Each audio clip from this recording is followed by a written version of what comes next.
welcome to Fans Fight Back on PitchBoxing, the show that won't double your subscription fees or give you 30-day cancellation terms. What a week has been for boxing. Nothing in the ring. Well, that's a lie. There was some stuff over in America with Serrano and Alicia Baumgardner, both becoming undisputed champions. We move towards Serrano versus Katie Taylor 2, happening over in Ireland. Conor McGregor maybe footing the bill for the security and the police, which is probably a move nobody in boxing saw coming. We shall see whether that happens at Croke Park, which has been much talked about, or whether they move it to the 3 Arena and then maybe look at doing Croke Park in September. We don't know. It was interesting to see the comments of the Croke Park management when quizzed about it, and Eddie Hearn's comments about the cost being prohibitive to going ahead, and the fact that it just simply wasn't a good time for Croke Park to be doing it with the other events going on in Ireland around that time. So, yeah, we shall see. As per usual in boxing, these things get dragged out in public. These things get spoken about in interviews that perhaps don't always benefit the sport. Other news in the week. Anthony Joshua has announced his comeback fight to take place against Jermaine Franklin, April the 1st. Now, I don't have an issue with it, particularly Jermaine Franklin. Yeah, it's not a great opponent. It's not like, I don't know who Jermaine Franklin's best win is against. I couldn't tell you. Without going on to BoxRec, I couldn't tell you who his best win is against. Pavel Sauer, I think, rings a bell. But I just don't know. We only know Jermaine Franklin for coming over and losing to Dillian Whyte, who frankly looked off colour that night. It wasn't a great performance from Whyte. Franklin didn't look great, quite slow, quite cumbersome, maybe purpose-built for Anthony Joshua. But it's Anthony Joshua's return fight, back-to-back losses against Alexander Usyk, a new trainer. I don't really have that much of an issue with it as a fight per se. There's the other stuff that comes along with it, which we'll come on to. But Anthony Joshua against Jermaine Franklin at the O2 Arena on April the 1st, his first show on DAZN as well. Yeah, I don't have a massive problem with it. Let him bed in with the new trainer before, hopefully, even if it's not world title fights, if we get the Wilder fight but without a title on the line, even if we get the Dillian Whyte rematch, fine, we'll take those. Just we'll have this Jermaine Franklin fight, get it out of the way, hopefully. The sport in the UK thrives on the back of an Anthony Joshua who's doing well in the sport. He's the biggest name by a country mile. He's the biggest income generator. You know, as a nation, we should be supporting him, get behind him, if nothing else, because he drags the sport forward. He provides opportunities for others. So, yeah, Jermaine Franklin, April the 1st on DAZN, which takes us on, nicely, to DAZN, who have announced their new subscriptions, which will be taking place from next month. Now, they've gone from what is at present £7.99 per month through to the cheapest option, which is an annual super saver at £99.99 per year. Or you can have it £9.99 per month, but you have to give 30 days cancellation notice. Or £19.99 per month, 20 quid a month, but you can be flexible. You can cancel it any time. So essentially, if you're on that £9.99 per month option, then you're on 30-day payment terms or cancellation terms anyway. So you're always going to be paying for the next month as it happens. So that £19.99 flexible rate is essentially the same because you're always going to be on 2 months with the monthly cancellation terms. So those two things are pretty much the same, just packaged a little bit differently. And then that £99.99 per year. Yeah, so £7.99 per month at present, call it £8. And I think that's a rate of which boxing fans have stomached, continue to stomach.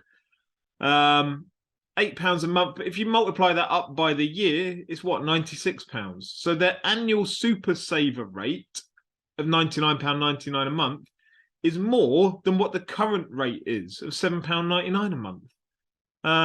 So I was surprised by that. I thought if you're going to call it an annual super saver rate, you could at least make it cheaper than what you're currently paying. But They haven't. They've made it more expensive for the cheapest option.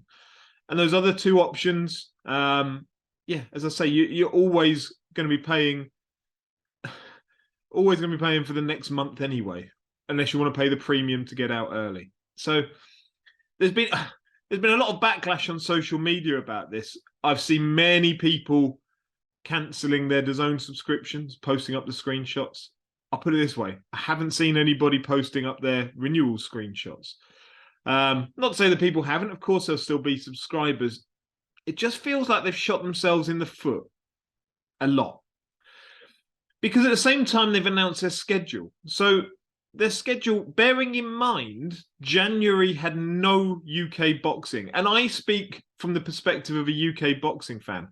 If I'm honest, most of the stuff from America, the Serrano fight at the weekend, the Baumgardner fight, it doesn't really interest me that much. I don't get up and watch them in the morning, unless it's something that's a super fight. Then I will. If it's a Canelo fight, if it were Ryan Garcia, Tank Davis, I might get up in the night for that.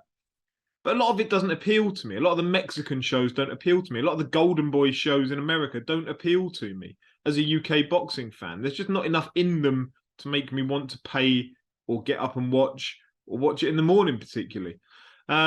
So therefore, I base it solely on what is announced in the UK, unless there was something as a mega fight, but there isn't overseas.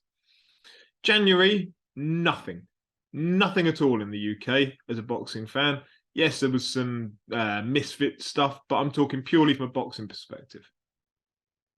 There's also the Chess Champions League or something. So if that's your bag, then cracking, you can have a bit of that. So we move on to February.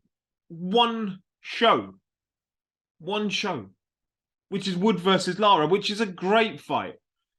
Wood versus Lara will be an absolute barn burner. You can't see it going to the judges. Somebody will get knocked out.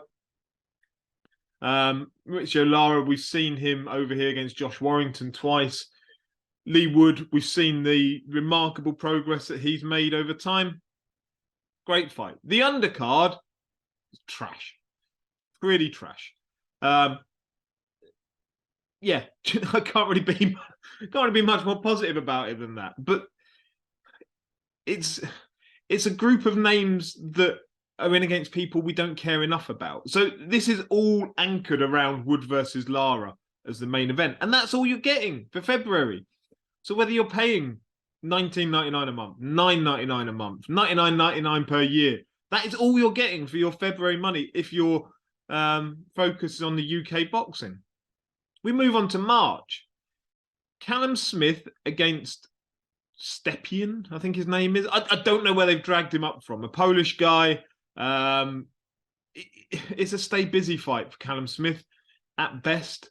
And then you've got a next gen card, which is Cyrus Patterson against Chris Jenkins. That's your March schedule for your $19.99 per month. April the 1st, as mentioned, AJ versus Franklin, which isn't on pay-per-view, and that's what they've been selling this as. It's a non-pay-per-view fight. First time AJ has not been on pay-per-view in however many years. At the same time, they'll increase the rates. AJ versus Franklin, and you've got Rakimov versus Cordina in April. That's a solid schedule. That, to me, is the baseline kind of minimum. If you're going to be asking somebody for 20 quid a month, that is what I would be expecting for 20 quid a month. AJ versus Franklin, Rakimov versus Cordina. That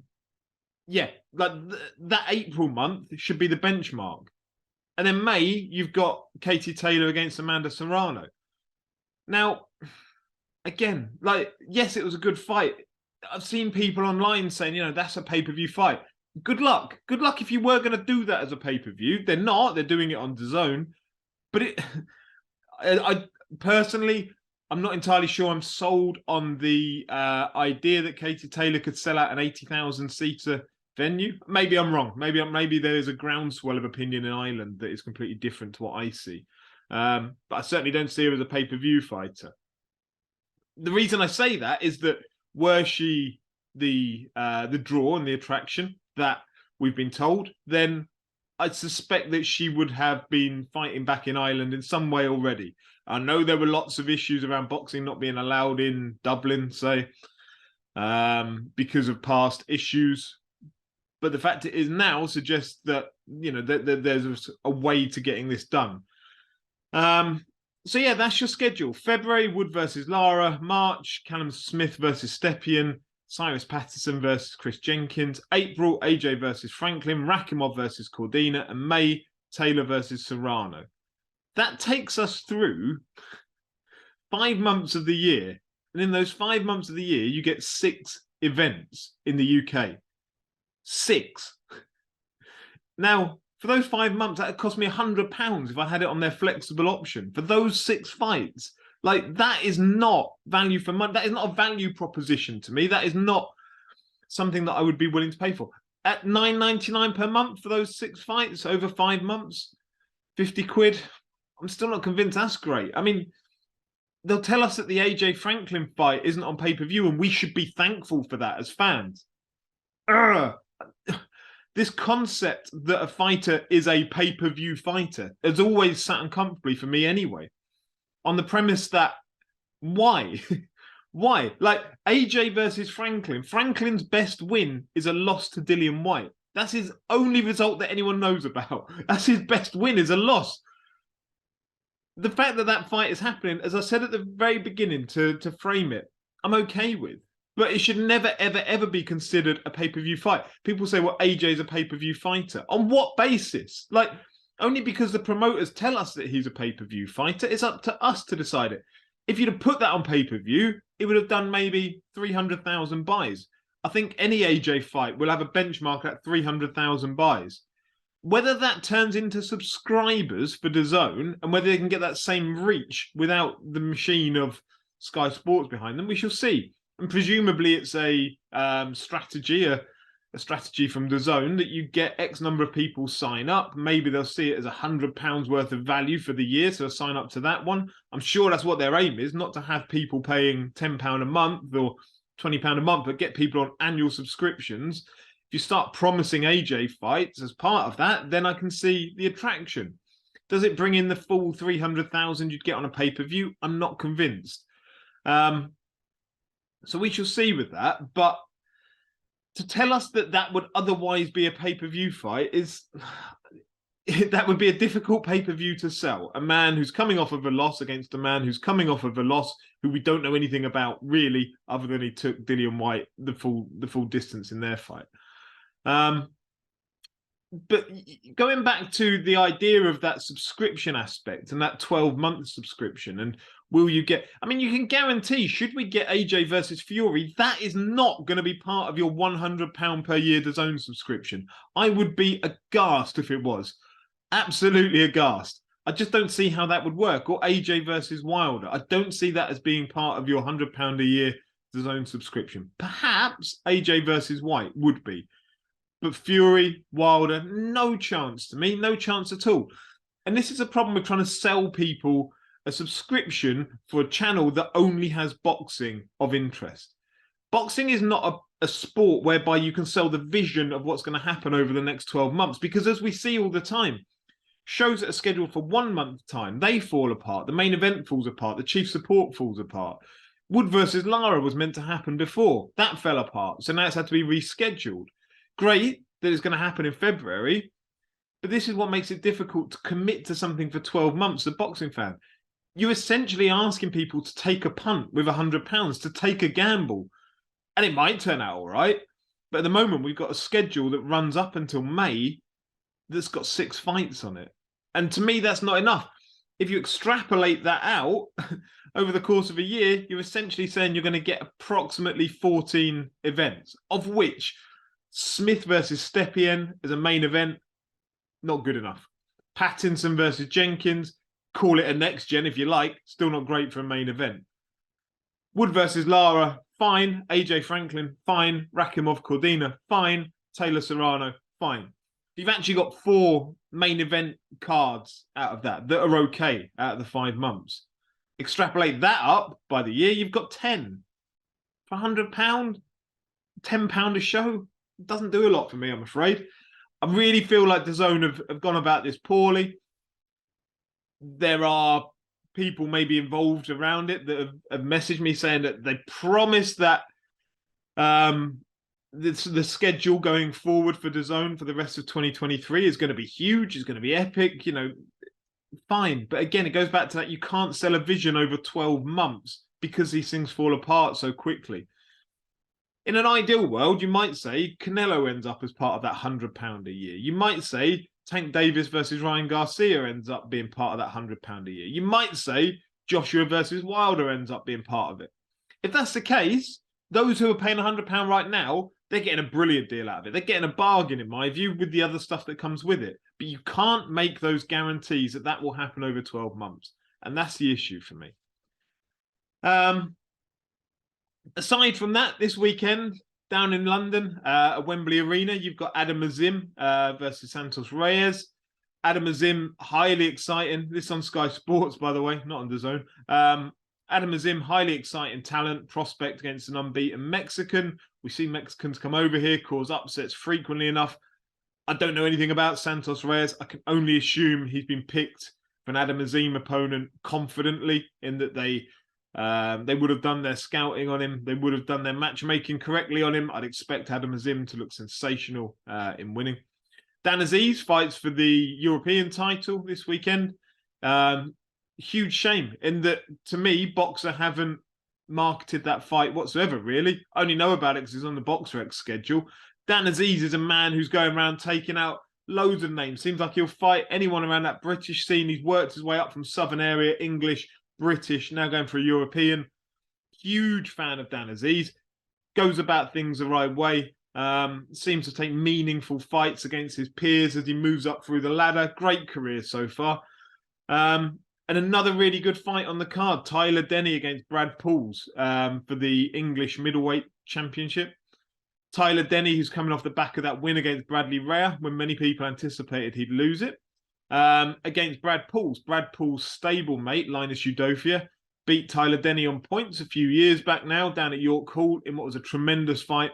Those who've never seen Brad Pauls fight before, heavy hitting middleweight. He's not been as active perhaps as he'd like to have been over the last 12 months, and whether that's a factor in it or not. The fact that he'll be able to learn so much off of Linus Udofia, who shared the ring with his opponent, can only be beneficial to him. But Tyler Denny has shown he's got that dog in him. He's got that grit. He's a real tough man, tough fighter. Brad relies a lot upon his power, whether he can make that pay. Against Tyler Denny, we saw Brad Rea really hurt Denny to the body in their fight. Let's see. It'll be a cracking fight. Caroline Dubois on the card as well, another exciting prospect.